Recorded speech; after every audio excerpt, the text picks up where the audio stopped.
जय जगन्नाथ फ्रेंड्स आज आम जाना आपण राशि रे जून 30 तारीख रु नवेम्बर 14 तारीख पर्यंत न्यायर दाता कर्मफलदाता शनि बकरी होगापाई जाउछंती।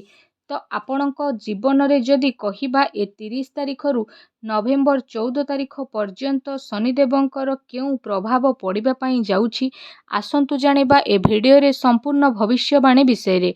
आपणक राशि पई जदि कहिबा जून 30 रु नवेम्बर 14 पर्यंत आपणक जीवन में क्यों सबू घटना घटवाक जाऊँगी जानवाक चाहूले ए भिडियो को शेष पर्यंत निश्चिंत भाव में देखंतु।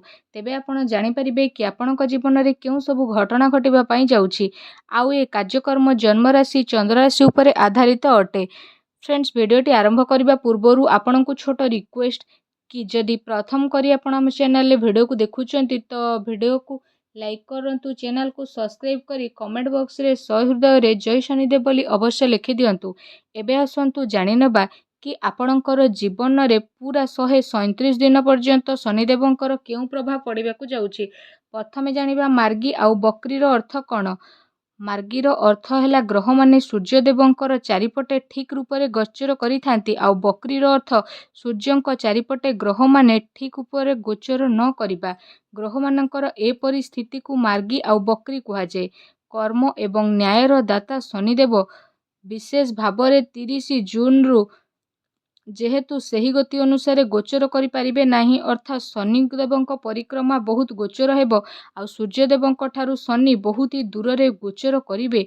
तो आपणक पई जदि एबे विशेष भाव आम एठी कहिबा तो शनिदेव आपणकर सेकेंड हाउस रे जेहेतु गोचर करूछंती किंतु जून 30 रु शनि होई जिवे बकरी। आउ जेबे शनि बकरी हेबे तो आपणक पई विशेष भाव रे गोटिए घरर पछर फल प्रदान हेबो अर्थात शनिदेव आपण को फास्ट हाउस रो फल प्रदान करिवे। आउ जेबे शनि आपण सेकेंड हाउस रे बकरी हेबे तो आपण को धन को खर्च करिबारे पूरा लोभ हेबे आउ आपणकर धन को पूरा साइतिकी रखिबे। एवं जेउ माने विशेष भाव रे निज पसंदर खाद्य खाउथिले से व्यक्ति माने निज पसंदर खाद्य खाइबारे कंट्रोल करिवे। आउ जेबे आपण को शनिदेव फास्ट हाउस रो फल प्रदान करिवे तो विशेष भाव में आपणकर मनरे बहुत किछि भावना आसिबो एवं आपणकर मनरे किछि खराब धारणा मध्य आसीपारे। आउ सबु बेले आपण माने आपणकर मन भितरे बहुत किछि भाबिबा पई मध्य लागि जिवे किंतु गोटे खुशीर कथा है आपण माने आपणक फैमिली पई बहुत ही किछि भाबिबे एवं आपणक फैमिली पई किछि ना किछि करिबारे बहुत किछि सक्षम हेबे आउ किछि ना किछि निहाती भाबरे करिवे कारण सेकेंड हाउस होइथाय कुटुंब आउ परिवार पई एवं धन संपत्ति बाणी भाग पई होइथाय। आउ गोटे कथा जेबे शनिदेव बकरी हेबे जो राशिर व्यक्ति माने कम समय रे बहुत कथा कहउछंती एवं जो माने अधिका कथबार्ता करूछंती जेबे शनिदेव होई जिवे बकरी तो से व्यक्ति माने कम कथबार्ता करिबा पई लागिबे एवं केउ जगारे कोन कहिबा दरकार भाबी चिंती की कथबार्ता करिबा पई लागिबे एवं पूर्व भली समस्तक सह कथबार्ता मध्य करिबा पई पसंद करिबे नाही। जो जगार कथबार्ता करवा उचित से जगार ही कथबार्ता करेंगे नहले से माने प्राय टाइम चुप रहिबे।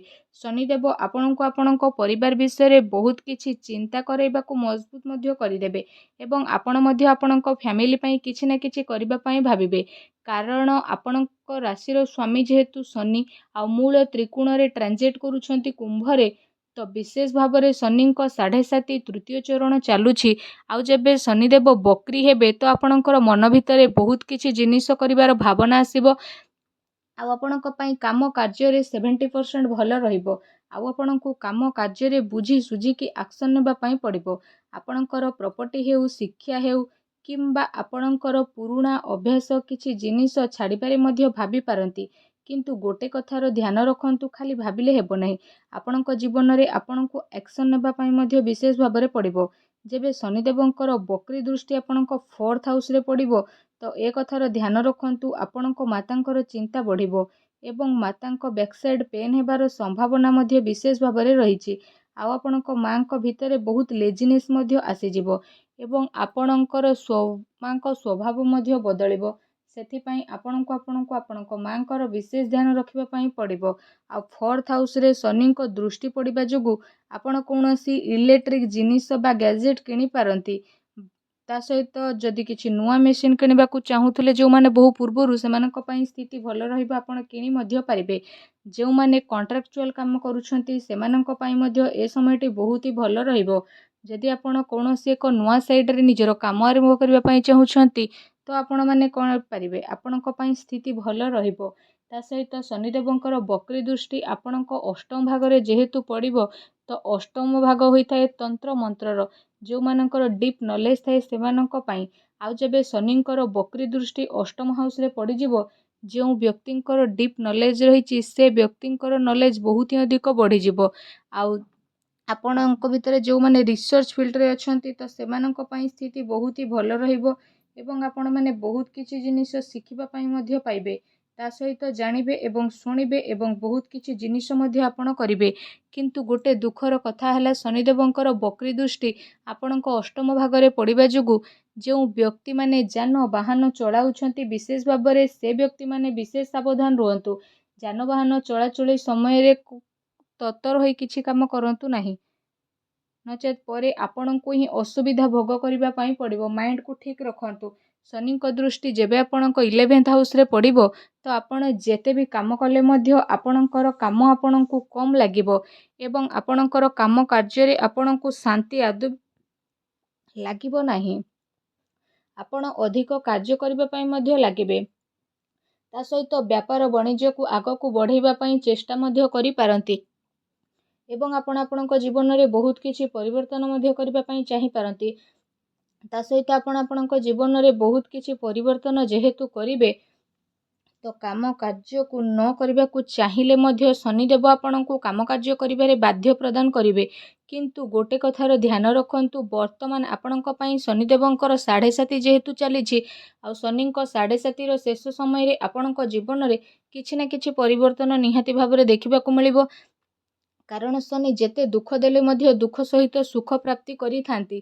ଠିକ୍ ସେହିପରି ଆପଣଙ୍କ ଜୀବନରେ ଯେତେ ଦୁଃଖ କଷ୍ଟ ଚାଲୁଥିଲେ ମଧ୍ୟ ଶନିଦେବଙ୍କର 7.5 ଶେଷ ସମୟରେ ଆପଣଙ୍କ ଜୀବନରେ କିଛି ନା କିଛି ପରିବର୍ତ୍ତନ ନିଶ୍ଚିନ୍ତ ଭାବେ ଆସିବ।